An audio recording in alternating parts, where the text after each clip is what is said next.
Genetic disorder का मतलब क्या है? इसे हम आम भाषा में अगर हम बोले तो मैन्युफैक्चरिंग डिफेक्ट कहते हैं।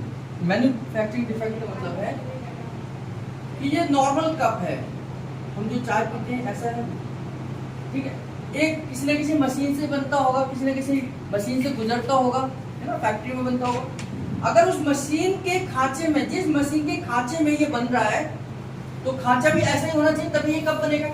अगर वो खांचा टेढ़ा हो जाए ऐसे करके, तो हमारे सारे कप क्या होंगे, ऐसे करके ही बन जाएंगे, ऐसे करके बनेंगे। तो ये मैन्युफैक्चरिंग डिफेक्ट का मतलब क्या हो गया कि जिस खांचे में जो चीज बन रही है अगर उसमें ही डिफेक्ट हो गया तो सारे जितने भी पीस बनेंगे वो डिफेक्टेड पीस बनेंगे।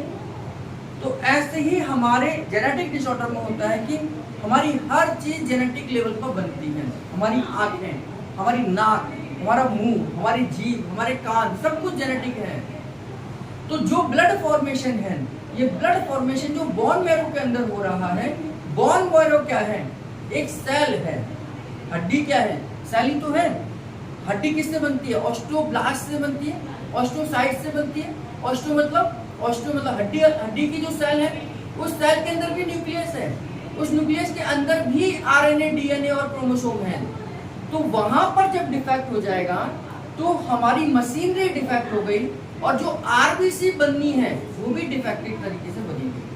तो माइनर थैलेसीमिया में हमारा हीमोग्लोबिन डाउन हो जाता है और जितनी तेजी से, जितनी प्रोसेस से बनना चाहिए हमारी आरबीसी, वो उतनी प्रोसेस से नहीं बनती है। तो इसलिए माइनर थैलेसीमिया का पेशेंट का हीमोग्लोबिन हमेशा डाउन ही रहेगा। और बहुत सारे लोगों को तो पता ही नहीं होगा कि मुझे माइनर थैलेसीमिया है। बहुत सारे लोगों को तो ये पता ही नहीं होता कि मुझे माइनर थैलेसीमिया है, यानी कि उनका हीमोग्लोबिन 9 हो सकता है, 9 ही रह सकता है, 8 ही रह सकता है। तो उन्हें लगता है कि हीमोग्लोबिन मेरा कम है, लेकिन वो कभी भी ऊपर जाता ही नहीं है।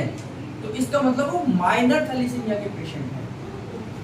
अब गलती से एक माइनर थैलेसीमिया का आदमी दूसरे माइनर थैलेसीमिया के आदमी के साथ या फीमेल के साथ शादी कर ले, तो माइनर थैलेसीमिया ये दोनों मिलकर मेजर थैलेसीमिया बन जाते हैं। यानी कि थोड़ी बहुत कमी इसमें थी, थोड़ी बहुत कमी इसमें थी, दोनों ने शादी कर ली और बच्चे के अंदर मेजर प्रॉब्लम आ गई, यानी कि थोड़ी थोड़ी समस्या मिलकर बड़ी समस्या बन गई।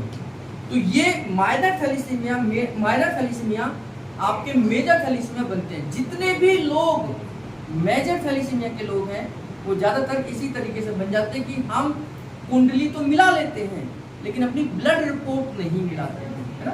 आजकल साइंस क्या कहती है, कुंडली मिलाओ मत मिलाओ, अच्छी बात है, मिला लेते तो बहुत अच्छी बात है, नहीं मिलाते हैं तो कम से कम हम अपनी ब्लड रिपोर्ट को जरूर मिलाएं कि हमारा ब्लड ग्रुप कैसा है, दोनों का नेगेटिव नहीं होना चाहिए। अगर दोनों का नेगेटिव हुआ तो गड़बड़ हो सकती है बच्चे को।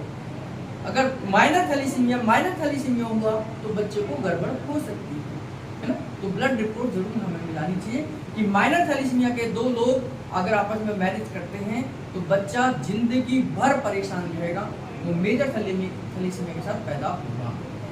तो इसको हम बोलते हैं जेनेटिक डिफेक्ट। तो जेनेटिक डिफेक्ट की वजह से भी कुछ बीमारियां आती हैं, कुछ मेजर समस्या आती है, उनके साथ में फिर लाइफ टाइम उनको बच्चों को परेशान करना पड़ता है।